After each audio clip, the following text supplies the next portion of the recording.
இறைமகன் இயேசு கிறிஸ்துவில் மிகவும் பிரியமான சகோதர சகோதரிகளே, நண்பர்களே, பெற்றோரே, பெரியோரே, குழந்தைகளே, இன்றைய நாளை கடவுளுடைய பாதத்திலே வைப்போம். அன்பு தெய்வமே, இந்த அதிகாலை வேளையிலே உம்முடைய இறை வார்த்தையை கேட்பதற்காக முழந்தாள் படியிட்டு ஜெபிக்கின்ற மக்களை ஆசீர்வதியும்.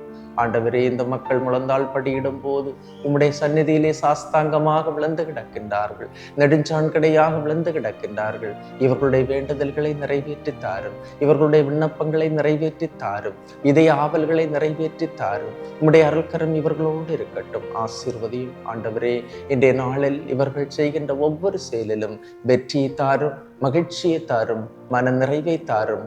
குடும்பங்களை ஆசீர்வதியும், பிள்ளைகளை ஆசீர்வதியும், தலைமுறையை ஆசீர்வதியும். ஆமேன். அன்புமிக்கவர்களே, இன்றைய நாளிலே நாம் தியானிப்பதற்காக எடுத்துக்கொண்ட இறைவார்த்தை லூக்கா எழுதிய நற்செய்தி 1ஆம் அதிகாரம் 42வது இறைவார்த்தை. பெண்களுக்குள் நீர் ஆசி பெற்றவர், உம் வயிற்றில் வளரும் குழந்தையும் ஆசி பெற்றதே. தூய ஆவியால் முற்றிலும் ஆட்கொள்ளப்பட்டு வயிற்றிலிருந்த குழந்தை அக்களிப்பால் துள்ளிய போது எலிசபெத்து உரைத்த வார்த்தைகள் தான் இவை. அன்னை மரியாவிடமிருந்து நிறைய கற்றுக்கொள்ள முடியும். அன்னை மரியாளை ஒரு மாதிரியாக, ஒரு முன்மாதிரியாக வைத்தால் நிறைய காரியங்கள் அன்னை மரியாவிடமிருந்து கற்றுக்கொள்ள முடியும். அதாவது, கடவுளிடம் எப்படி தாழ்ச்சியோடு நடந்து கொள்ள வேண்டும் என்பதை அன்னையிடமிருந்து கற்றுக்கொள்ள முடியும். இறை வார்த்தையை எப்படி இதயத்தில் பாதுகாக்க வேண்டும் என்பதையும் அன்னையிடமிருந்து பெற்றுக்கொள்ள முடியும்.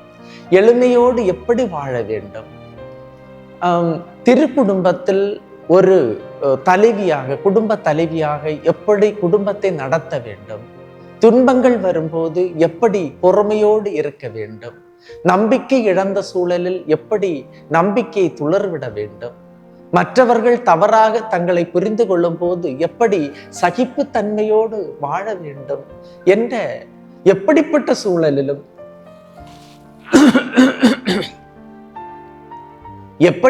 சூழலிலும் கடவுள் நம்பிக்கையை இழக்காமல் எப்படி வாழ்வது என்று அன்புமிக்கவர்களே, அன்னையிடமிருந்து அதிகமாக நாம் பெற்றுக்கொள்ள முடியும். இறுதியாக அன்னை மரியாள் கேட்டால் விண்ணகம் இல்லை என்று சொல்லார். அப்படிப்பட்ட ஒரு உறுதியான ஜெபத்தில் இருக்கின்ற அன்னை. எனவே இன்றைய நாளிலே பெண்களுக்குள் அவர்கள் ஆசீர் பெற்றவர்கள், அதனால்தான் அவர்கள் ஆசீர் பெற்றவர்கள், ஃபுல் ஆஃப் கிரேஸ், அருள் நிறைந்தவர்கள் என்று நாம் சொல்லுகின்றோம். எனவே அன்னை மரியாளை போன்ற நாமும் வாழ்வோம், நம்பிக்கையோடு, சகிப்புத்தன்மையோடு, தாழ்ச்சியோடு, எளிமையோடு. அன்புமிக்கவர்களே, நம்முடைய வாழ்வை தொடர்வோம். ஆண்டவர் நம்மை ஆசீர்வதிப்பார். எல்லாம் வல்ல இறைவன், தந்தை, மகன், தூய ஆவியார் உங்களையும் உங்கள் குடும்பத்தையும் நிறைவாய் ஆசீர்வதிப்பாராக. ஆமென். இயேசுவுக்கே புகழ், இயேசுவுக்கே நன்றி. மரியே வாழ்க.